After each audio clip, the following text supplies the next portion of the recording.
Setelah 299 hari saya memimpin pemerintahan eksekutif, saya semakin mengetahui berapa besar tantangan kita. Berapa besar penyelewengan yang ada di lingkungan pemerintahan kita. Hal ini tidak baik, tapi harus saya laporkan kepada para wakil-wakil rakyat Indonesia. Kita faham sejarah umat manusia. Jika ada kekuasaan yang tidak diawasi, maka kekuasaan akan menjadi korup. Kekuasaan yang absolut akan menjadi korup secara absolut. Kita faham bahwa korupsi adalah masalah besar di bangsa kita. Perilaku korupsi ada di setiap eselon birokrasi kita. Ada di setiap institusi dan organisasi pemerintahan. Perilaku korup ada di BUMN kita. Ada di BUMD kita. Ini bukan fakta yang harus kita tutup-tutupi. Setelah 299 hari saya memimpin pemerintahan eksekutif, saya semakin mengetahui berapa besar tantangan kita. Berapa besar penyelewengan yang ada di lingkungan pemerintahan kita. Hal ini tidak baik, tapi harus saya laporkan kepada para wakil-wakil rakyat Indonesia.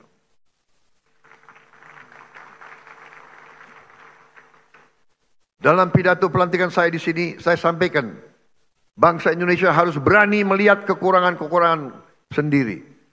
Harus berani melihat kesalahan-kesalahan kita sendiri.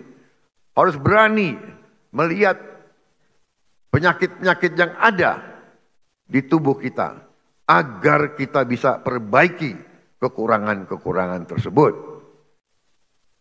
Tanpa mau mengakui, tidak mungkin kita mampu memperbaiki.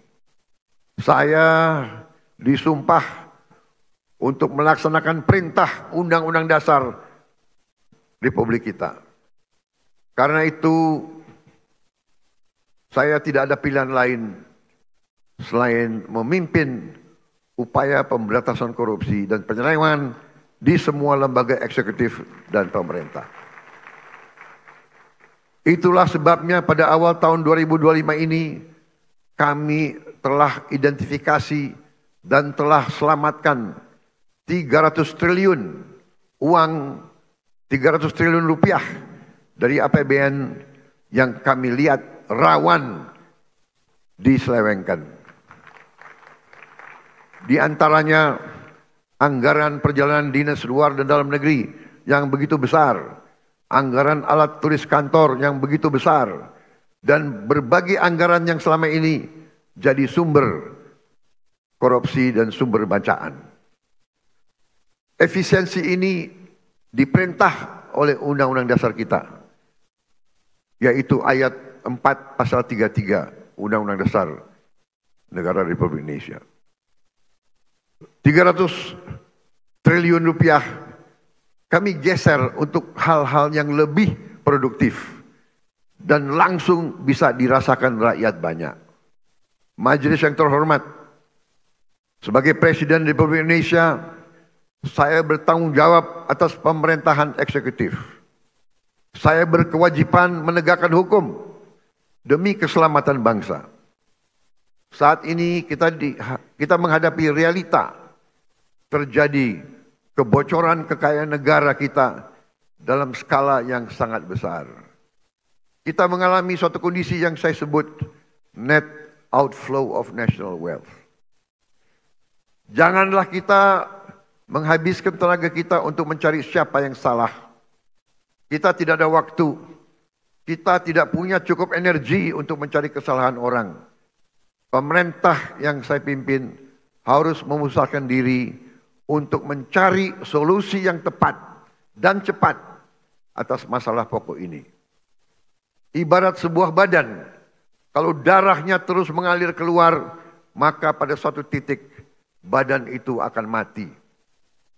Kalau mengalirnya kekayaan kita ke luar negeri, kita biarkan terus-menerus, kita berpotensi jadi negara gagal. Karena itu saya berkewajiban untuk mengambil langkah-langkah yang perlu walaupun itu sulit dan juga tidak populer bagi pihak-pihak tertentu. Saya harus mengambil langkah-langkah untuk menyelamatkan kekayaan negara agar bisa digunakan untuk kepentingan bangsa kita di hari ini dan di hari esok. Untuk kepentingan generasi sekarang dan generasi mendatang. Terus terang saya katakan di sini di hadapan saudara-saudara sekalian, kalau kita konsekuen menjalankan apa yang telah dibuat oleh para pendiri bangsa kita, oleh Bung Karno, Bung Hatta, Bung Syahrir, Haji Agus Salim, tokoh-tokoh generasi 45, yaitu rancang bangun, blueprint negara, bagaimana negara harus dijalankan, yang semua sudah tertuang dalam Undang-Undang Dasar 1945. Saya yakin bangsa kita akan selamat. Undang-Undang Dasar 1945 harus kita pelajari. Undang-Undang Dasar 1945 janganlah menjadi mantra, janganlah menjadi slogan, hanya di bibir kita teriak-teriak terus. Undang-Undang Dasar 1945 adalah rancang bangun yang relevan, rancang bangun yang ampuh, rancang bangun yang nyata, dan rancang bangun yang operasional untuk kita gunakan. Saya melihat ada kecenderungan dari sebagian kaum elit Indonesia, sebagian orang-orang yang memandang dirinya paling pinter di republik ini.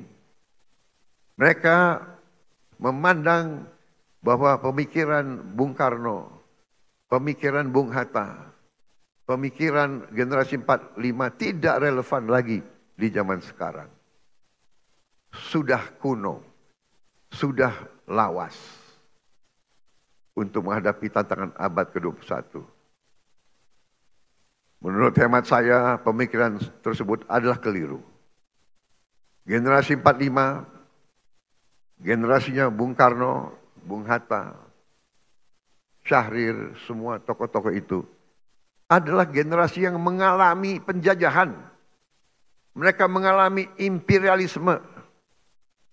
Mereka sadar dan mereka merasakan, melihat bahwa kekayaan Indonesia diangkut ratusan tahun keluar dari Nusantara ini. Karena itu mereka menyusun rancang bangun.